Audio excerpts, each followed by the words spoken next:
बिस्मिल्लाहिर्रहमानिर्रहीम। इन्नल हम्दुलिल्लाह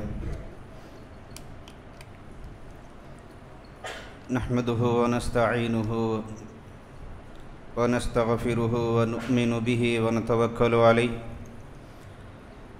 व नऊज़ु बिल्लाहि मिन शुरूरि अनफुसिना व मिन सय्यिआति अअमालिना मन यहदिहिल्लाहु फला मुदिल्ल लहु व मन युद्लिल फला हादिय लहु व अशहदु अन ला इलाहा इल्लल्लाह व अशहदु अन्न मुहम्मदन अब्दुहु व रसूलुहु फ़अऊज़ु बिल्लाहि मिनश शैतानिर रजीम। बिस्मिल्लाहिर रहमानिर रहीम। या अय्युहन नासु इत्तक़ू रब्बकुमुल्लज़ी ख़लक़कुम मिन नफ़्सिन वाहिदह व ख़लक़ मिन्हा ज़ौजहा व बस्स मिन्हुमा रिजालन कसीरन व निसाअ वत्तक़ुल्लाह अल्लज़ी तसाअलून बिही वल अर्हाम इन्नल्लाह कान अलैकुम रक़ीबा। या अय्युहल्लज़ीन आमनु इत्तक़ुल्लाह व क़ूलू क़ौलन सदीदा युस्लिह लकुम अअमालकुम व यग़फ़िर लकुम ज़ुनूबकुम व मन युतिइल्लाह व रसूलहु फ़क़द फ़ाज़ फ़ौज़न अज़ीमा। या अय्युहल्लज़ीन आमनु इत्तक़ुल्लाह हक़्क़ तुक़ातिही व ला तमूतुन्न इल्ला व अंतुम मुस्लिमून।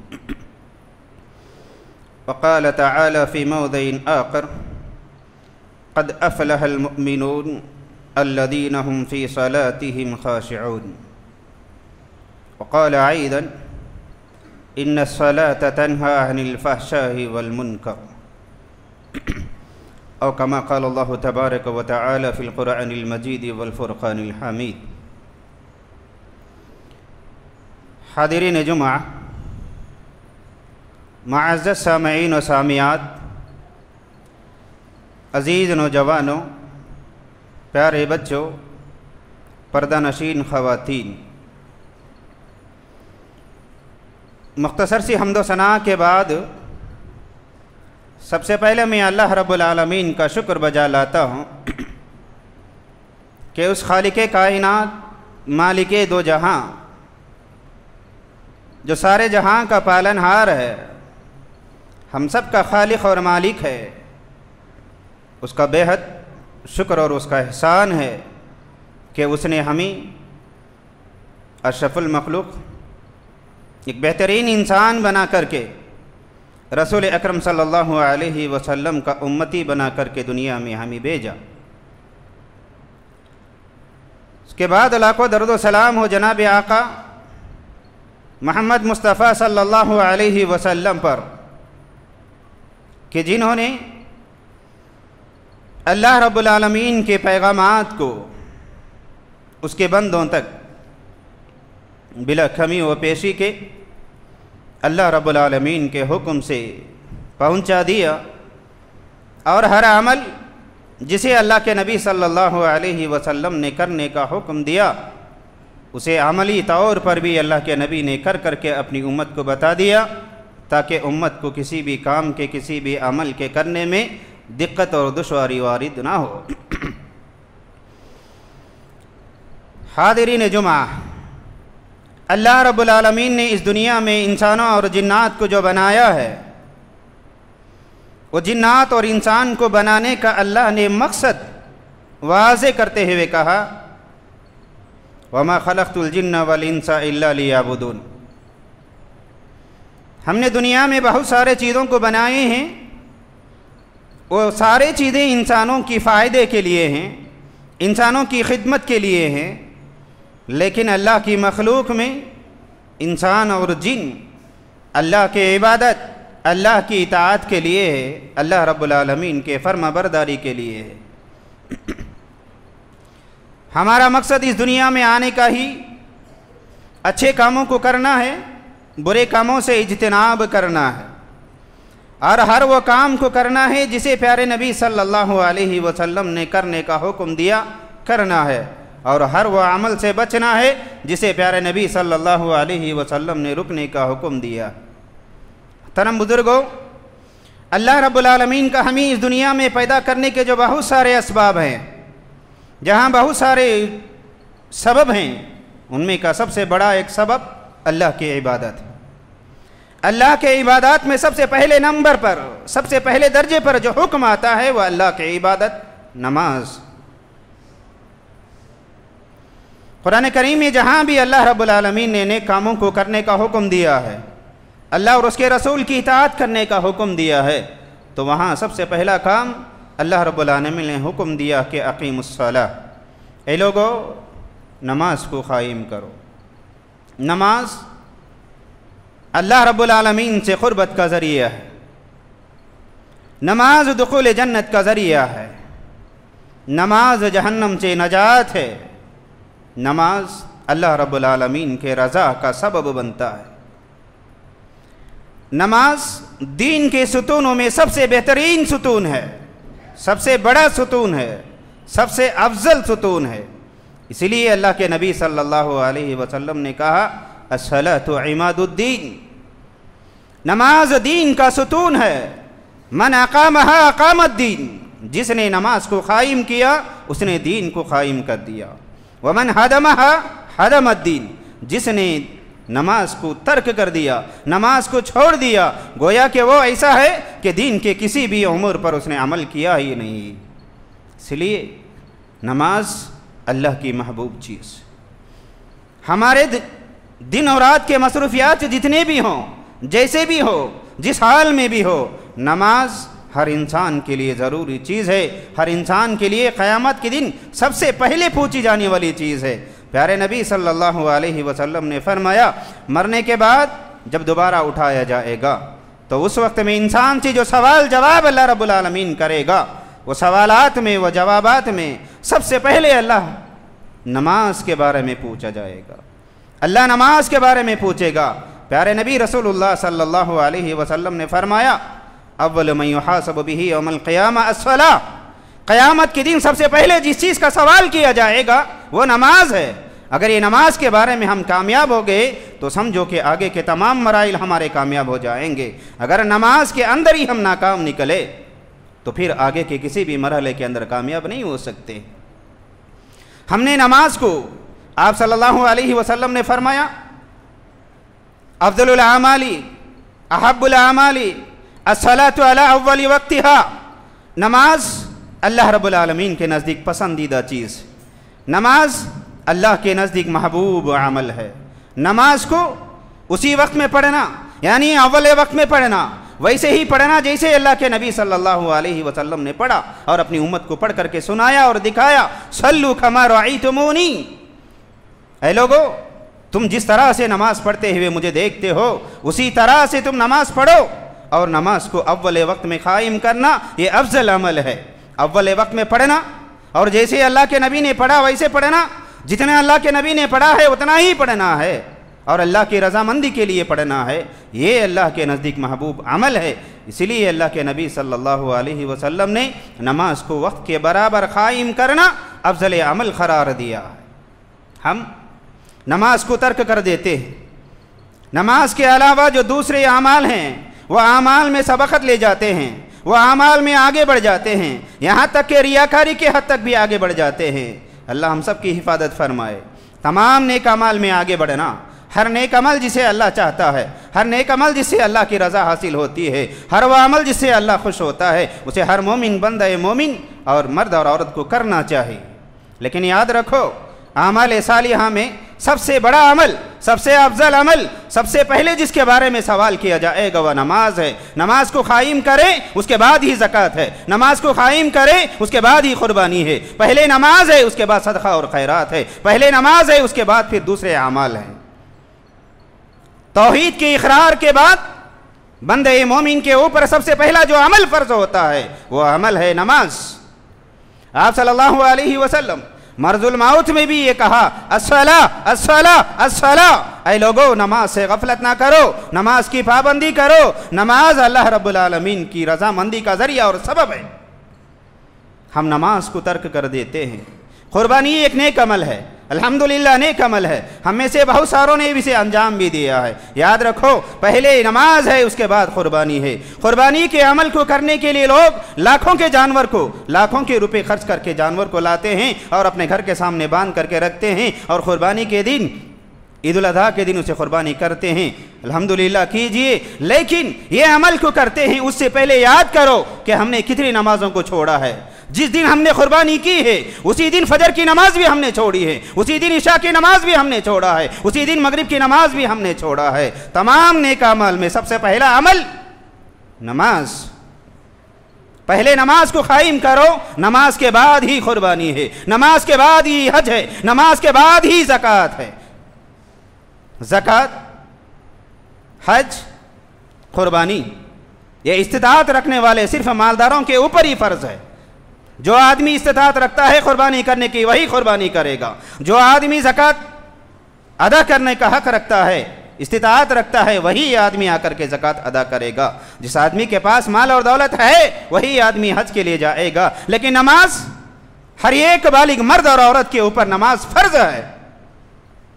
प्यारे नबी सल्लल्लाहु अलैहि वसल्लम ने फरमाया, खड़े होकर के नमाज पढ़ो। अगर खड़े होकर के नमाज पढ़ने की ताकत नहीं है तो बैठ करके नमाज पढ़ो।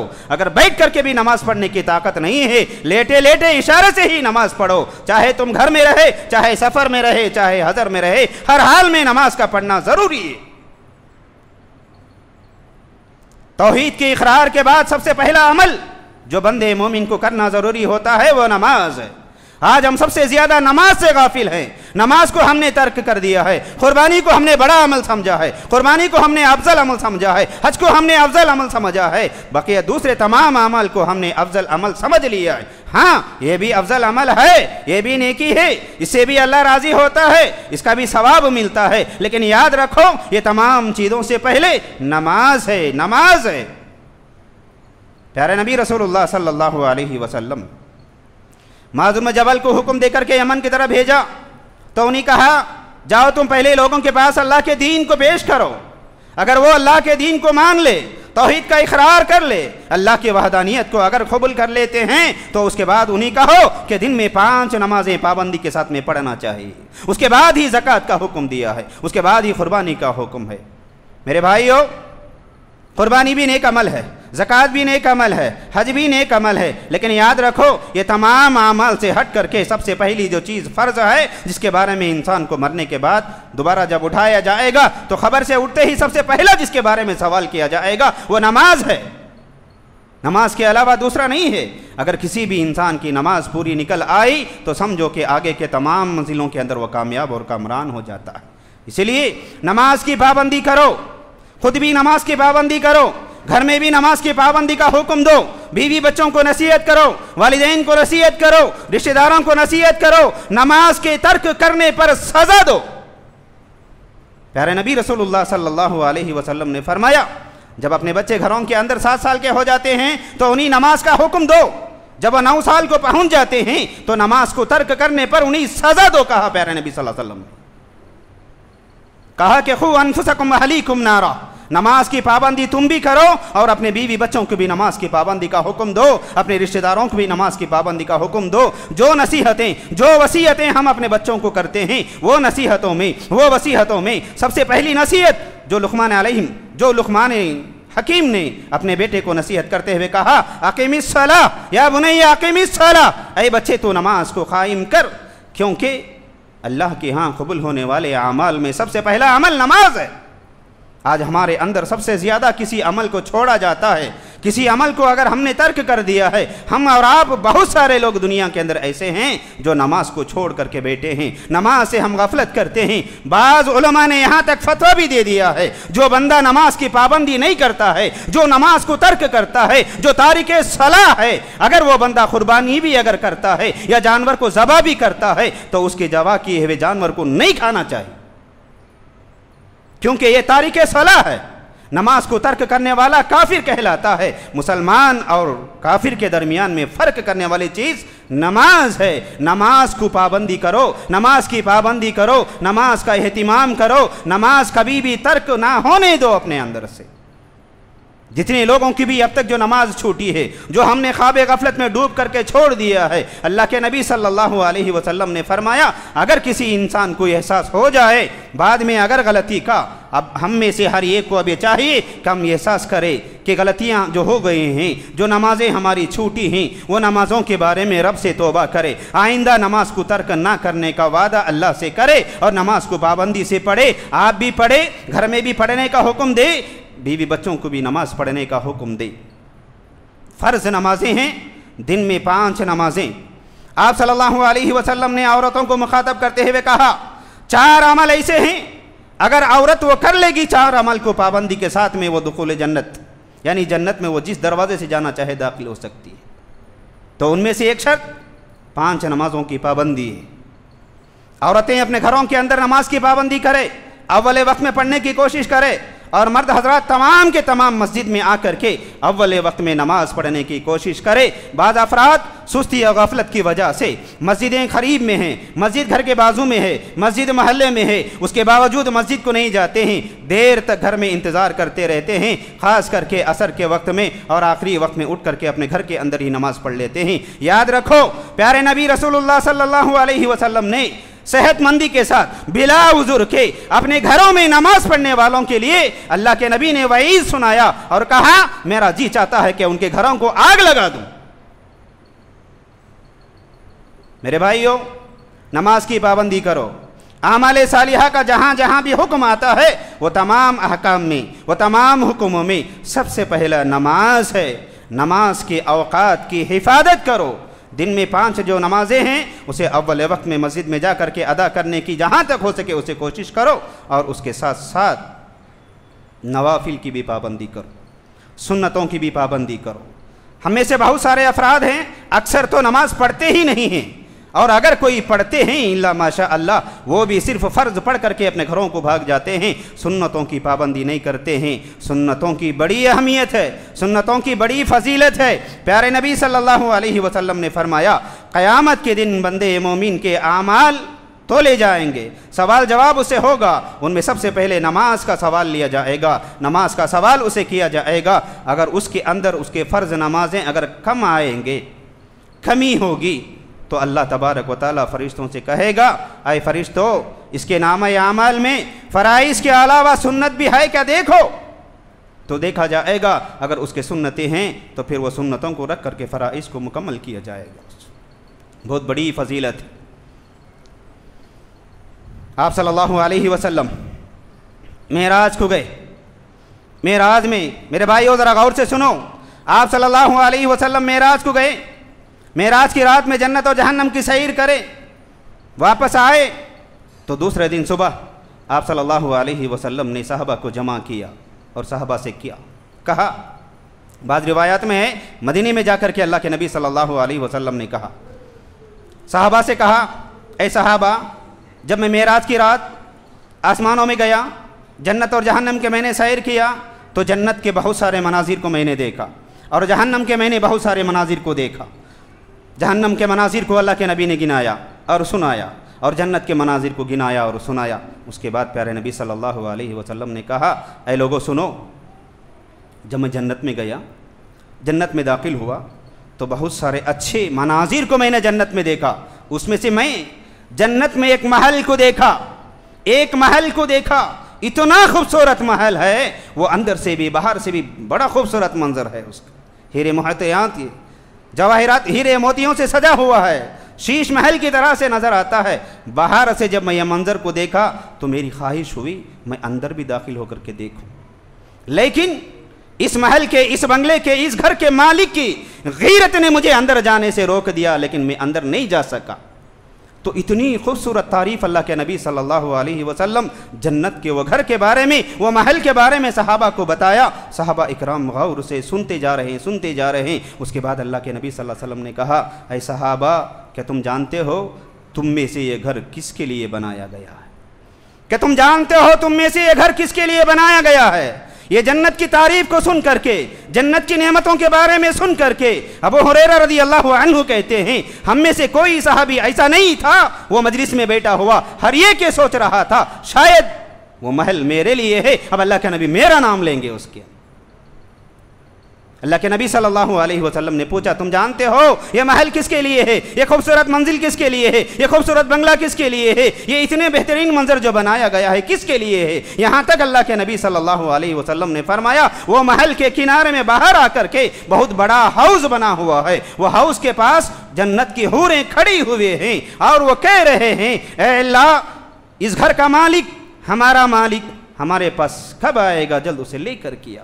यानी आने वाले के लिए घर जिसके लिए बनाया गया है उसके लिए अल्लाह के नबी सल्लल्लाहु अलैहि वसल्लम ने कहा, ये दुआएं कर रहे हैं वहाँ बैठ करके। फिर सहाबा से कहा, क्या तुम जानते हो ये महल किसके लिए है, ये महल किसके लिए है। सहाबा किराम के चेहरे खुशी से जगमगा उठे थे, हमारा नाम आएगा, हमारा नाम आएगा। उसके बाद प्यारे नबी सल्लल्लाहु अलैहि वसल्लम ने कहा, ऐ सहाबा, क्या तुम जानते हो ये महल उमर इब्न खत्ताब रज़ियल्लाहु अन्हु के लिए बनाया गया है। उसी महफिल में उमर इब्न खत्ताब रज़ियल्लाहु अन्हु बैठे हुए हैं। प्यारे नबी सल्लल्लाहु अलैहि वसल्लम के ज़बानी ये खुशखबरी सुना, ये बशारत सुना तो उमर इब्न खत्ताब रज़ियल्लाहु अन्हु रो पड़े, ज़ारे ज़ार रो पड़े और कहे, अल्लाह के नबी सल्लल्लाहु अलैहि वसल्लम, अगर आप अंदर भी जाते और क्या क्या है महल के अंदर, क्या क्या उसकी नेमतें हैं, कैसी कैसी उसकी खूबसूरतियाँ हैं, अगर देख करके आ करके बताते तो मैं और भी ज़्यादा खुश होता था। साहबा इकराम के चेहरे उतर गए, सुखड़ने लगे, मायूसी छाने लगी। तो ऐसे हालात में अल्लाह के नबी सल्लल्लाहु अलैहि वसल्लम ने फरमाया, ऐ साहबा, क्या तुम में से कोई ये चाहता है कि तुम्हारे लिए जन्नत में घर बनाया जाए। मेरा अजीज़ों, कौन इनकार कर सकता है। तमाम साहबा ने कहा, अल्लाह के नबी, हम चाहते हैं कि हमारे लिए भी जन्नत के अंदर घर मौजूद हो, हमारे लिए भी जन्नत के अंदर घर बनाया जाए, हम भी वो जन्नत में वो घर में दाखिल हो जाए। तो उस वक्त में अल्लाह के नबी सल्लल्लाहु अलैहि वसल्लम ने खुशखबरी देते हुए कहा, क़यामत तक आने वाले मोमिन बंदों के लिए प्यारे नबी सल्लल्लाहु अलैहि वसल्लम ने बशारत दिया और खुशखबरी दिया और ये फरमाया, ऐ सहाबा याद रखो, ऐ लोगों याद रखो, क़यामत के दिन तक भी मेरी उम्मत में से जो भी बंदा दिन और रात में फ़र्ज नमाजों के अलावा 12 रकात सुन्नत नमाजें जो बंदा पाबंदी के साथ में पढ़ेगा, अल्लाह ताला उसके लिए जन्नत में एक महल बनाएगा। दुनिया में ये घर बनाना, ऐसा घर जो फ़ानी घर है, आज है तो कल नहीं, कल है तो परसों घर गिर जाने वाला है, ऐसे फ़ानी घरों के लिए हम लोग कितनी मेहनत दुनिया के अंदर करते हैं। याद रखो, पहले जन्नत में जाना और जन्नत में भी एक महल का मिलना, अबदी घर मिलना, अबदी नेमतें मिलना। वहाँ का घर अबदी घर है, वहाँ की नेमतें अबदी नेमतें हैं, वहाँ जो भी चीज़ें मिलने वाले हैं वो हमेशा हमेशा के लिए।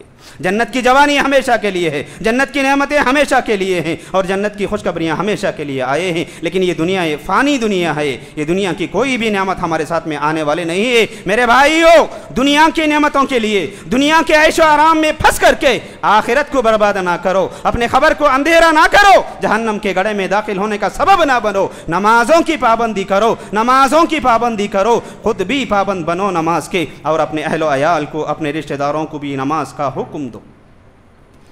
नमाजों की वजह से जन्नत के अंदर खुशखबरियाँ, जन्नत के महलात मिल जाते हैं। उसके अलावा भी उक़बा इब्न काब रज़ियल्लाहु अन्हु इसाबी रसूल हैं। ये कहते हैं, मैं अल्लाह के नबी रसूलुल्लाह सल्लल्लाहु अलैहि वसल्लम के साथ में रहा करता था। अल्लाह के नबी सल्लल्लाहु अलैहि वसल्लम को वज़ू का पानी पेश करता था। जब भी अल्लाह के नबी तहारत के लिए जाते तो पानी ले जा करके रखता, तहारत से फारिग होकर के आ जाते, ज़रूरियात से फारिग होकर के आ जाते तो मैं अल्लाह के नबी को वज़ू के लिए पानी का लोटा पेश करता था। तो यही खिदमत में करते रहा। एक मरतबा अल्लाह के नबी अपनी ज़रूरत से फारिग होकर के आए तो मैंने प्यारे नबी सल्लल्लाहु अलैहि वसल्लम को वज़ू के लिए पानी का लोटा पेश किया। अल्लाह के नबी सल्लल्लाहु अलैहि वसल्लम ये खिदमत से खुश हुए। उसके बाद अल्लाह के नबी ने कहा, ऐ उक़बा, तुम मांगो, मुझसे क्या मांगना चाहते हो, मैं अल्लाह से दुआ करूँगा, वो चीज़ तुम्हें मिल जाएगी। उक़बा ने कहा, अगर मैं और आप उस जगह पर होते, अगर कोई मालदार आदमी हमें देने के लिए कहता कि मांगो, क्या मांगना चाहते हो, हम देने के लिए तैयार हैं, तो हम दुनिया की नेमत मांगते, दुनिया के बंगले मांगते, दुनिया के ऐशो आराम मांगते। ये वो दुनिया है जो इंसानों को धोखा देती है, फ़ानी दुनिया है। लेकिन याद रखो, सुनहरे हरूफ में लिखे जाने वाले अल्फाज हैं। ये उक़बा ने जो कहा, प्यारे नबी सल्लल्लाहु अलैहि वसल्लम से कहा, अल्लाह के नबी सल्लल्लाहु अलैहि वसल्लम, अगर मेरे इस अमल से आप खुश हैं, अगर मेरे इस अमल से आप राज़ी हैं, इस अमल के बदले में मुझे कोई चीज़ मिलने वाली है, तो आप दुआ कीजिए कि मुझे जन्नत में तुम्हारी रिफ़ाक़त नसीब हो जाए। मैं जन्नत में भी तुम्हारे साथ साथ में रहना चाहता हूँ, तुम्हारे पड़ोस में मैं जन्नत में रहना चाहता हूँ। प्यारे नबी सल्लल्लाहु अलैहि वसल्लम मुस्कुराए, फिर कहा, ऐ उक़बा, इसे छोड़ो, कोई और चीज़ मांगो। फिर उक़बा ने कहा अल्लाह के नबी सल्लल्लाहु अलैहि वसल्लम ने मुझे आपकी रिफ़ाक़ती चाहिए। फिर अल्लाह के नबी सल्लल्लाहु अलैहि वसल्लम ने कहा और कुछ मांगो, तो उक़बा ने कहा नहीं, मुझे जन्नत के अंदर आपकी रिफ़ाक़त चाहिए। तो आप सल्लल्लाहु अलैहि वसल्लम ने फरमाया याद रखो, अगर जन्नत में तुम्हें मेरी रिफ़ाक़त चाहिए, अगर जन्नत में तुम मेरे पड़ोस बन करके रहना चाहते हैं तो कसरत सुजूद को दुनिया में अदा करो, यानी ज़्यादा सजदे अदा किया करो। ज़्यादा सजदे से मुराद या सुनन नवाफिल हैं जो फ़र्ज़ के अलावा दुनिया के अंदर पढ़े जानी चाहिए। मेरे भाइयों, फ़र्ज़ नमाज़ों की पाबंदी करो, फ़र्ज़ नमाज़ों के साथ साथ सुन्नत नमाज़ों की भी पाबंदी करो। वो 12 रकात नमाज़ें जिसे अदा करने की वजह से अल्लाह के नबी सल्लल्लाहु अलैहि वसल्लम ने जन्नत में एक महल की खुशखबरी दी है, वो फजर से पहले 2 रकात सुन्नत है, ज़ोहर से पहले 4 रकात सुन्नत है और ज़ोहर के बाद 2 रकात सुन्नत है। 4 1 2 6 हो गए और वो 1 2 8 हो गए और मगरिब के बाद 2 रकात सुन्नतें हैं 10 हो गए और इशा के बाद 2 रकात सुन्नतें हैं, ये 12 रकात नमाजें हो गए। इसके लिए प्यारे नबी सल्लल्लाहु अलैहि वसल्लम ने खुशखबरी दी है कि जो बंदा, चाहे वो मर्द हो चाहे वो औरत हो, क़यामत तक के लिए अल्लाह के नबी सल्लल्लाहु अलैहि वसल्लम आने वालों के लिए खुशखबरी दे दिया है, फ़र्ज़ नमाज़ों के अलावा जो मर्द या औरत 12 रकात नमाजें दिन और रात में अदा कर लेते हैं उसके लिए जन्नत में महल दी जाएगी, जन्नत में घर दिया जाएगा। इसलिए नमाज़ों की पाबंदी करो। नमाज़ों के बहुत सारे फ़ायदे हैं, दुनिया में भी फ़ायदे हैं और आखिरत में भी नमाज के फ़ायदे हैं। आप सल्लल्लाहु अलैहि वसल्लम ने फरमाया 5 नमाजें, फजर की नमाज अगर कोई बंदा पढ़ लेता है, फिर ज़ोहर की नमाज अगर आकर के पढ़ता है, तो फजर और ज़ोहर के दरमियान में जो बंदा सगीरा गुनाह किया है इसकी वजह से, ज़ोहर की नमाज पढ़ने की वजह से ये गुनाह माफ़ कर दिए जाते हैं। 5 नमाजें इसके दरमियान में किए जाने वाले गुनाहों के लिए कफ़ारा बन जाता है। और आप सल्लल्लाहु अलैहि वसल्लम ने फरमाया एक जुमा दूसरे जुमा की नमाज के लिए कफ़ारा बन जाता है। आप सल्लल्लाहु अलैहि वसल्लम ने फरमाया जो बंदा ये मोमिन अल्लाह के घर को आता है, अच्छी तरह से वज़ू करता है, फिर उसे जितनी ताकत अल्लाह देता है उसके ताकत के बराबर 2 या 4 रकात सुन्नत नमाज पढ़ लेता है, फिर अल्लाह रब्बुल आलमीन से गुनाहों की माफ़ी मांगता है तो अल्लाह ताला उसके गुनाहों को माफ़ कर देता है, अल्लाह उसकी तौबा को कबूल कर देता है। मेरे भाइयों, नमाज गुनाहों के कफ़ारे का ज़रिया है। इसके अलावा नमाज के ज़रिए से इंसान गुनाहों से बच जाता है, नमाज की वजह से इंसान गुनाहों से बच जाता है। सहाबा इकराम ने अल्लाह के नबी सल्लल्लाहु अलैहि वसल्लम के पास आया और कहा ए अल्लाह के नबी सल्लल्लाहु अलैहि वसल्लम, ये फ़लाँ सहाबी रात में चोरी भी करते हैं और दिन में नमाज भी पढ़ते हैं। तो अल्लाह के नबी सल्लल्लाहु अलैहि वसल्लम ने कहा अनकरीब उसकी नमाज उसे चोरी से रोक देगी, अनकरीब उसकी नमाज उसे चोरी से रोक देगी। इन्ना सलात तन्हा अनिल फ़ाशाई वल मुनकर, नमाज के अंदर ये ताकत है, नमाज के अंदर ये क़ुव्वत है कि नमाज इंसान को सेहतमंद बनाती है, नमाज इंसान के अंदर क़ुव्वत को पैदा करती है, नमाज इंसान के अंदर बुराइयों को ख़त्म कर देती है, नमाज इंसान को नेक बनाती है, नमाज इंसान को अल्लाह का महबूब बनाती है, नमाज इंसान के लिए उसके चेहरे का नूर है, नमाज इंसान के लिए क़यामत के दिन हुज्जत है, नमाज इंसान के लिए ख़बर के अज़ाब से नजात का ज़रिया है। इसलिए मेरे भाइयों, नमाज की पाबंदी करो और नमाज भी इत्मीनान के साथ में पढ़ो, नमाज भी सुकून के साथ में पढ़ो। ऐसा नहीं कि सीधे आए वज़ू करे 2-3 मिनट के अंदर नमाज को ख़त्म कर दिए, सजदा सही तरह से नहीं किया तो रुकू सही तरह से नहीं किया, और रुकू अगर किसी का सही होता है तो सजदा बराबर नहीं होता है। मेरे भाइयों याद रखो, इस तरह से जल्दी जल्दी नमाज पढ़ने वाला नमाज का चोर है, नमाज के अंदर चोरी करने वाला है। प्यारे नबी सल्लल्लाहु अलैहि वसल्लम ने सहाबा से कहा कि तुम लोग जानते हो नमाज में चोरी करने वाला कौन है? सहाबा ने कहा ताज्जुब से, प्यारे नबी सल्लल्लाहु अलैहि वसल्लम नमाज को कैसा चोरी कर सकते हैं? चोरी तो दीनार करेंगे, चोरी तो दिरहम करेंगे, चोरी तो पैसे में करेंगे, माल दौलत में चोरी कर सकता है, नमाज में कैसे चोरी है? तो प्यारे नबी सल्लल्लाहु अलैहि वसल्लम ने फरमाया सही तरह से रुकू ना करना, सही तरह से सजदा ना करना, ये नमाज में चोरी करने के बराबर है। आप सल्लल्लाहु अलैहि वसल्लम ने फरमाया सबसे बेहतरीन सबसे बदतरीन चोर वो चोर है जो नमाज के अंदर चोरी करता है। मेरे भाइयों, नमाज के लिए जब आते हैं तो 5-10 मिनट का वक्त लगता है, इत्मीनान के साथ में पढ़ो, सुकून के साथ में पढ़ो, ऐसे पढ़ो जैसे कि अल्लाह हमारी नमाज को देख रहा है, ऐसे पढ़ो कि अल्लाह हम अल्लाह को देख रहे हैं। ऐसा समझ करके एहसान के तरीके से नमाज को पढ़े, अल्लाह की रज़ामंदी के लिए नमाज को पढ़े और नमाज के अंदर रियाकारी को दूर करे और अल्लाह के घर के लिए जल्दी आए। जुमा के दिन भी देखो, दूसरे औकात में भी देखो मेरे भाइयों, नमाज के लिए अल्लाह के घर को जल्दी आओ, क्योंकि बंदा जब तक अल्लाह के घर में बैठ करके रहता है उसे सवाब मिलता रहता है। प्यारे नबी सल्लल्लाहु अलैहि वसल्लम ने फरमाया, दुनिया में इस कुर्रे अर्ज़ में सबसे बेहतरीन जो जगह है वो मस्जिद है। अहब्बुल बिलादी इलल्लाहि मसाजिदुहा, मस्जिदें अल्लाह के पसंदीदा जगह हैं और वो मस्जिदों में जो लोग अपने वक्त को गुजारते हैं ये लोग भी अल्लाह को बहुत ही ज़्यादा महबूब और पसंदीदा हैं। और अल्लाह के नज़दीक नापसंदीदा जो जगह है वो बाज़ारें हैं, वो बाज़ारें हैं। अबगदुल बिलादी इलल्लाहि अस्वाक़ुहा, अल्लाह के नज़दीक नापसंदीदा जो जगह है वो बाज़ारें हैं। इसलिए मेरे भाइयों, मसाजिद में ज़्यादा वक्त गुजारो, मसाजिद को जल्द से आओ। मेरा कहने का मतलब यही घंटे घंटे नहीं, बल्कि नमाज के जो औकात हैं वो औकात में जल्दी आओ, इत्मीनान के साथ में फ़र्ज़ से पहले के और बाद के जो सुन्नतें हैं वो सुन्नतों को पाबंदी के साथ में पढ़ने की कोशिश करें। जुमा की नमाज भी उसके अंदर शामिल है, फ़र्ज़ नमाज भी शामिल है। आप सल्लल्लाहु अलैहि वसल्लम ने फरमाया, इशा की नमाज में सुस्ती करना और फजर की नमाज में सुस्ती करना ये मुनाफिक की निशानी है।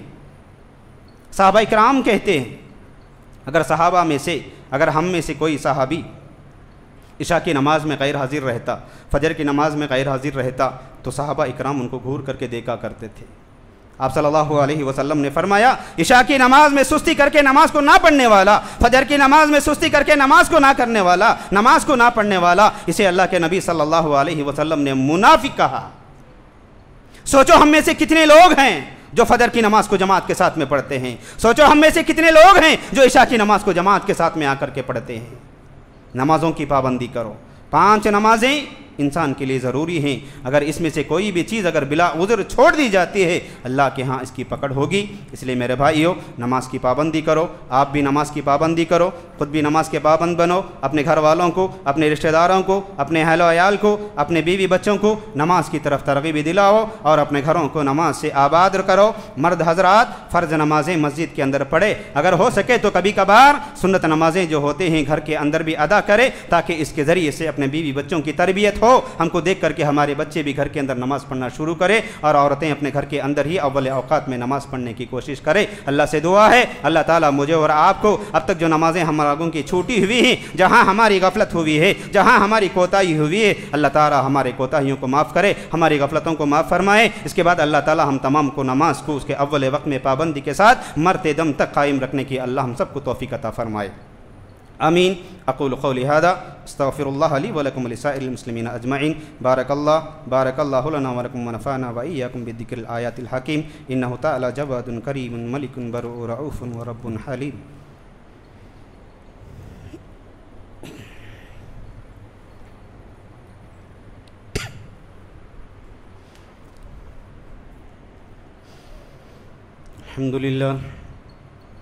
अल्हम्दुलिल्लाह नहमदुहु व नस्तईनुहु व नस्तगफिरुहु व नु'मिनु बिही व नतवक्कलु अलैहि व नऊज़ु बिल्लाहि मिन शुरूरि अनफुसिना व मिन सय्यिआति अअमालिना। मन यहदिहिल्लाहु फला मुदिल्ल लहु व मन युद्लिल्हु फला हादिय लहु व अशहदु अन ला इलाहा इल्लल्लाह व अशहदु अन्न मुहम्मदन अब्दुहु व रसूलुहु। फ़अऊज़ु बिल्लाहि मिनश शैतानिर रजीम। बिस्मिल्लाहिर रहमानिर रहीम। इन्नल्लाहा व मलाइकतहु युसल्लूना अलन नबी या अय्युहल्लज़ीना आमनू सल्लु अलैहि व सल्लिमू तस्लीमा। अल्लाहुम्मा इग़फिर लिल मुअमिनीना वल मुअमिनात वल मुस्लिमीना वल मुस्लिमात इन्नका समीउम मुजीबुद दअवात। अल्लाहुम्मा अंसुर मन नसर दीना मुहम्मदिन सल्लल्लाहु अलैहि वसल्लम वजअलना मिन्हुम आमीन वख़ज़ुल मन ख़ज़ल दीना मुहम्मदिन सल्लल्लाहु अलैहि वसल्लम वला तजअलना मिन्हुम आमीन। इबादल्लाह रहमकुमुल्लाह, इन्नल्लाह यअमुरुकुम बिल अदलि वल इहसानि व इताइ दिल क़ुरबा व यनहा अनिल फ़हशाइ वल मुनकरि वल बग़ि यअइदुकुम लअल्लकुम तज़क्करून। वज़कुरुल्लाह यज़कुरुकुम वदऊहु यस्तजिब लकुम वलज़िक्रुल्लाहि तआला अला व औला व अद्दु व जल्लु व हम्मु व तम्मु अकबर।